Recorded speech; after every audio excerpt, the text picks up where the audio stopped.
Juste pour nous mettre en contexte, vous avez peut-être vu le cas de Tyler Clementi. C'est un étudiant à l'université de Rutgers à New Jersey.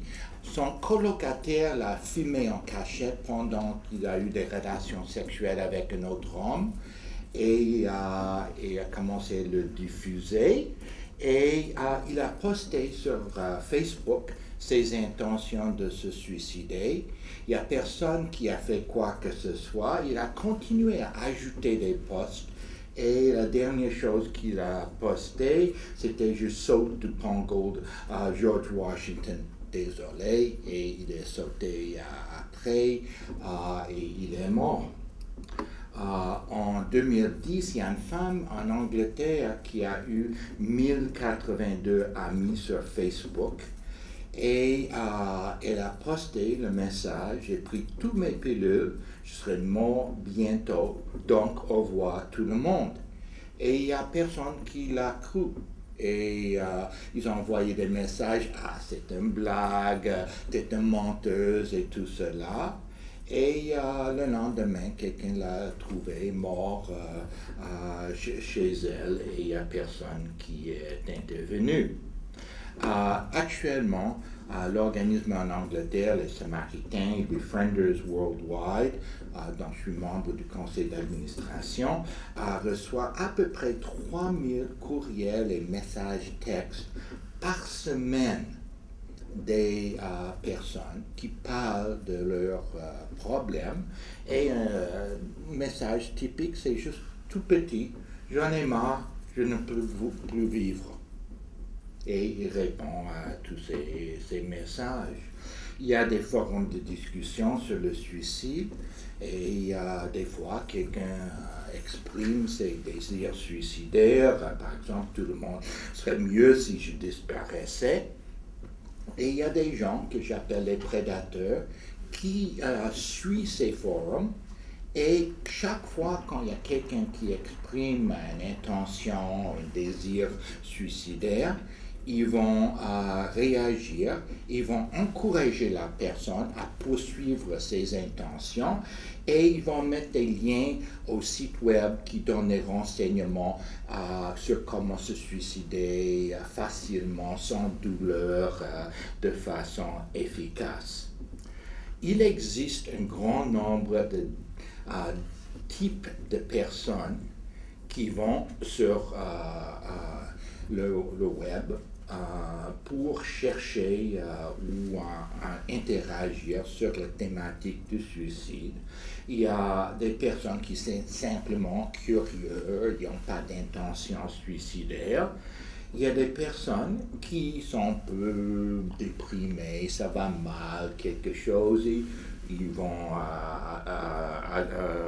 peuvent être dans une petite situation de crise, mais qui sont en risque faible de suicide. Mais il y a des personnes qui ont un vrai potentiel suicidaire qui est présent et dépendamment de ce qui se passe dans leur vie, y inclut ce qu'ils trouvent sur l'Internet, ils vont peut-être passer à l'acte et faire une tentative de suicide ou ne pas le faire. Il y a aussi des personnes à risque très élevé qui ont l'intention de le faire, des planifications, qui cherchent des méthodes pour le faire.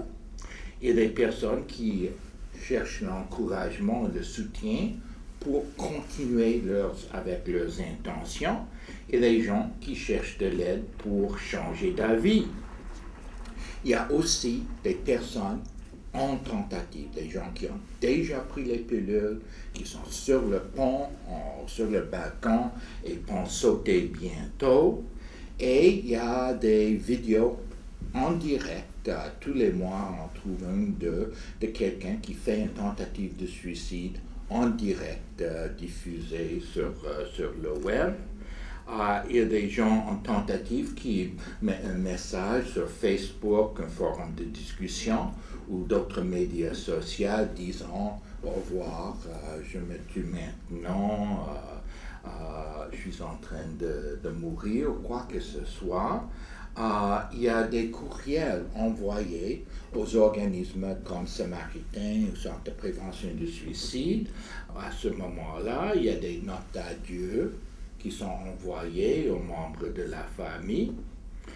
Il y a aussi des tierces personnes, des proches, des personnes qui ne sont pas suicidaires, mais connaissent quelqu'un qui a un potentiel suicidaire. Ils vont chercher l'information, l'aide, le soutien, savoir quoi faire pour l'aider. Il y a des personnes endeuillées par le suicide. En anglais, on les appelle les survivors. Qui cherchent un soutien, un appui, de l'aide, cherchent à comprendre ce qui passait. Et il y a des gens que j'appelle les prédateurs qui sont là pour inciter les gens à mourir par suicide. Et il y a quelques cas, quelques personnes connues, identifiées, mais il n'y a jamais eu de poursuite avec succès. Et parmi ces personnes, il y en a qui souffrent d'un trouble mental important, donc ne sont pas forcément en bon contact avec la réalité à cause de leur trouble mental. Et il y a des personnes qui sont intoxiquées sous l'influence de la drogue et l'alcool, et peut-être pas très logique dans le fonctionnement rationnel et tout cela. Alors, qu'est-ce qu'ils cherchent? Ils cherchent de l'information sur la prévention du suicide, sur résolution de différents problèmes qu'ils ont dans la vie, sur la manière d'aider un ami ou un proche. Ils cherchent des références, où est-ce que je peux trouver un thérapeute ou quelqu'un pour m'aider. Ils cherchent aussi l'information sur comment se suicider ou pour confirmer leurs intentions suicidaires, quels moyens sont les bons moyens. Ils cherchent des partenaires pour se suicider dans un pacte suicidaire. Il y a des cas assez impressionnant des gens il y a un cas en Angleterre qui était vraiment bizarre. C'est quelqu'un qui a annoncé qu'il voulait sauter de Beachy Head. Beachy Head, c'est la place, le lieu en Angleterre, il y a plus de suicides, c'est une falaise près de Brighton. Et il y a quelqu'un qui a répondu, ils sont allés à Beachy Head pour sauter ensemble. Et la personne qui a mis l'annonce a appelé au Samaritain pour avoir de l'aide avec son cellulaire et il a changé d'avis. Et ensuite, il a demandé à l'autre personne, est-ce que vous pouvez aussi parler à eux autres, il peut peut-être vous aider. Il a dit non merci, il est sauté. Ensuite, il y avait une annonce, corps trouvé en bas de Beachy Head, personne non identifié. La première personne s'est rendue à la poste de police, il a dit je sais c'est qui, il a raconté l'histoire. Les policiers l'ont arrêté, l'ont mis en prison pour avoir assisté quelqu'un à faire une tentative de suicide. Et 2 semaines juste avant son procès juridique, il s'est suicidé. Bon. Ils cherchent des justifications pour leur suicide. Ils cherchent du soutien pour pouvoir passer à l'acte, pour pouvoir ne pas passer à l'acte. Aide concrète pour résoudre des problèmes. Thérapie en ligne, c'est disponible, payant et gratuitement pour les personnes suicidaires. Référence aux ressources d'aide. Intervention de crise en direct, par exemple le Centre de prévention du suicide. Il y a des logiciels d'autogestion, autodiagnostic et autogestion des problèmes. Il inclut dans les Pays-Bas autogestion des préoccupations suicidaires, aide amicale, juste quelqu'un avec lequel ils peuvent jaser de quoi que ce soit. Ils aussi cherchent des moyens pour glorifier le suicide. Si je le mets en direct ou je l'affiche ou je l'annonce, les autres vont comprendre jusqu'à quel point ma mort est important. Des fois, c'est pour culpabiliser d'autres personnes avec le suicide. Alors, le type de contact, on a des recherches par mots-clés. Google, par exemple, le plus souvent, c'est méthode de suicide, je suicide, clavardage, les chats avec les amis, avec les étrangers, avec des services de prévention de suicide qui offrent des services de chat et avec des organismes qui encouragent le suicide aussi. Les forums de discussion thématiques, on peut entrer sur un forum sur la pendaison, par exemple, et jaser, est-ce que c'est bon, qu'est-ce qui arrive, qu'est-ce qu'on ressent, et tout cela, méthode suicide. Et on peut poster des messages sur Facebook ou d'autres réseaux sociaux, et on peut le poster juste pour nos amis ou pour que tout le monde puisse le voir. Le logiciel d'autogestion des problèmes, cyberthérapie avec un être humain. On peut envoyer des courriels aux amis, aux autres, aux organismes qui encouragent, aux services d'aide, ou un prof à UQAM qui travaille sur le suicide. Je reçois un courriel toutes les 2 semaines environ de quelqu'un suicidaire qui cherche de l'aide ou cherche un bon moyen pour le faire. Au moins, c'est ça qu'il communique. Visite aux sites commémoratifs. Maintenant, les personnes décédées par suicide, des familles font des sites commémoratifs et visite aux sites qui fournissent toutes sortes d'informations pour, contre, comment évaluer le risque suicidaire, soutien, sources de référence, etc. À peu près, les sites il y a des sites neutres, il y a des sites moitié pro ou contre suicide. D'habitude, parmi les premières 10, parce que les gens ont tendance à cliquer sur les premières 10 choses qui apparaissent avec une recherche Google, d'habitude, il y a plus de pro-suicide que contre-suicide qui apparaissent. Suicide methods, le plus recherché. Souvent, ils ajoutent des mots comme painless, sans douleur ou rapide. Et il y a des recherches qui indiquent qu'en ligne, en comparaison avec face à face, il y a beaucoup plus de révélations de soi. On est un peu plus ouvert, on discute des choses qu'on aborde pas en face à face. Et quand on voit des messages d'intention suicidaire, à peu près 40%, la personne l'ignore, fait des blagues ou encourage la personne à passer à l'acte.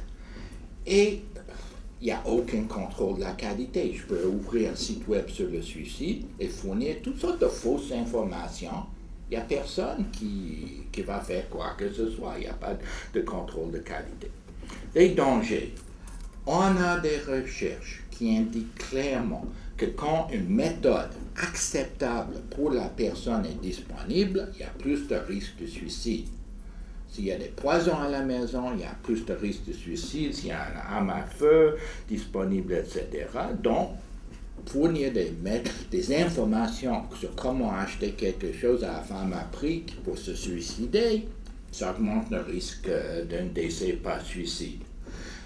Évidemment, il y a une possibilité d'augmentation des problèmes émotionnels, particulièrement chez les personnes qui ont déjà un trouble mental ou sont sous l'influence de drogue et d'alcool. Il y en a pas mal.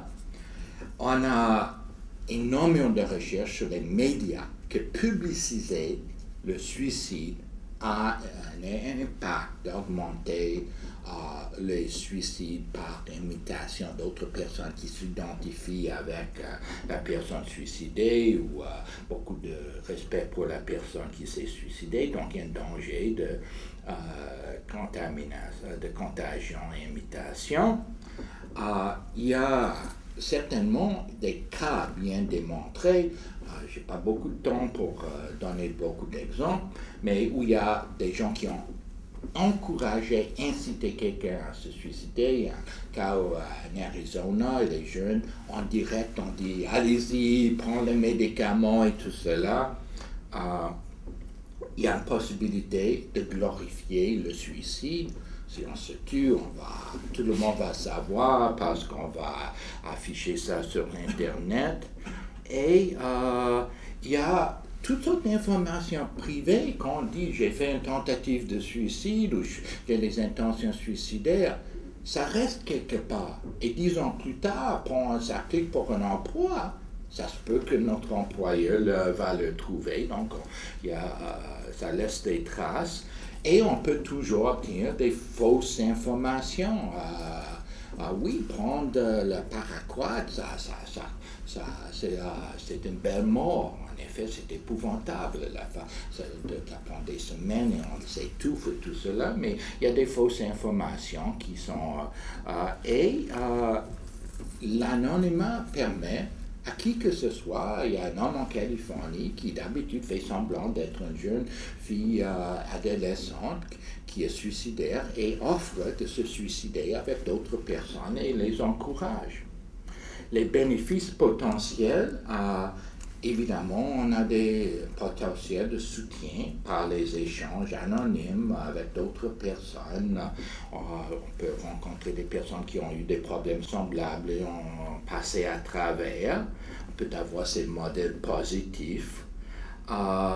Et on peut penser que c'est un bon moyen. Par exemple, on peut penser se suicider dans le métro à Montréal, ça va causer une mort subite, efficace, sans douleur, mais en réalité, 2 personnes qui se suicident dans le métro ne meurent pas, et ceux qui meurent peuvent mourir plus tard, donc c'est pas si efficace comme ça, donc on peut changer d'avis, ça peut diminuer le fait d'en parler, les tabous et les stigmas associés au suicide, certaines personnes, par exemple, quelqu'un qui a subi une perte par suicide peut ne pas oser en parler avec ses amis, mais trouver sur Internet un terrain neutre où la personne peut ouvertement s'exprimer. On peut obtenir toutes sortes d'aides par les bénévoles et professionnels. Et on peut trouver sur Internet des personnes à haut risque. On peut les identifier et de façon proactive intervenir auprès d'eux. Quelques services qui existent. Google et Yahoo affichent les liens avec le réseau des CPS aux États-Unis, un petit bloc en vert avec un numéro de téléphone, adresse courriel, pour chaque personne qui fait une recherche sur suicide méthode, quoi que ce soit. Ça s'affiche en anglais, mais il n'y a rien qui s'affiche si on le fait en français, parce qu'on n'a pas de service universel francophone pour ça. Facebook, ils ont un mécanisme, mais ça prend 3 pages pour expliquer comment ça fonctionne. Mais c'est utilisé, il faut faire identifier qu'il y a une histoire ou du spam et ensuite il faut passer par 5 écrans différents. Éventuellement tu cliques sur envoyer un rapport sur contenu de suicide sur une page. Si quelqu'un fait ça, il y a un message envoyé à la personne avec les ressources d'aide des réseaux américains et le réseau obtient le courriel de la personne et le réseau va envoyer un message disant si vous avez besoin, contactez-nous. En Australie, c'est le seul pays au monde qui interdit l'accès aux sites qui encouragent le suicide.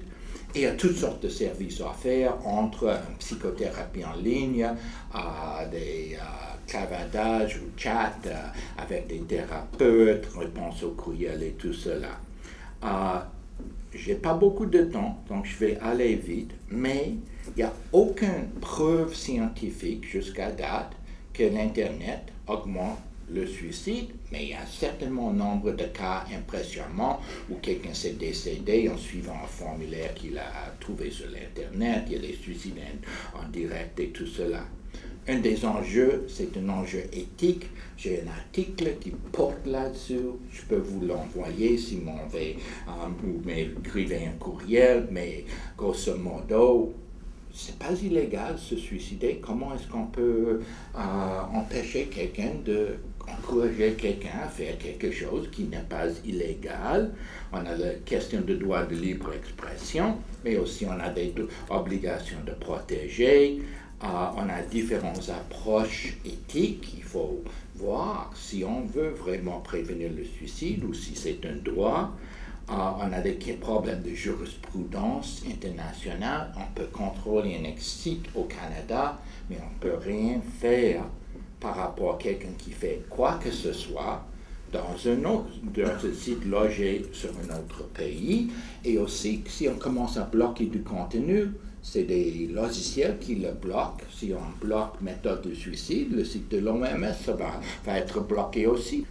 Je vais terminer avec quelques questions pour l'avenir de la prévention du suicide. Actuellement, il n'y a pas de ressources d'aide quand on fait une recherche sur Google ou Yahoo en français.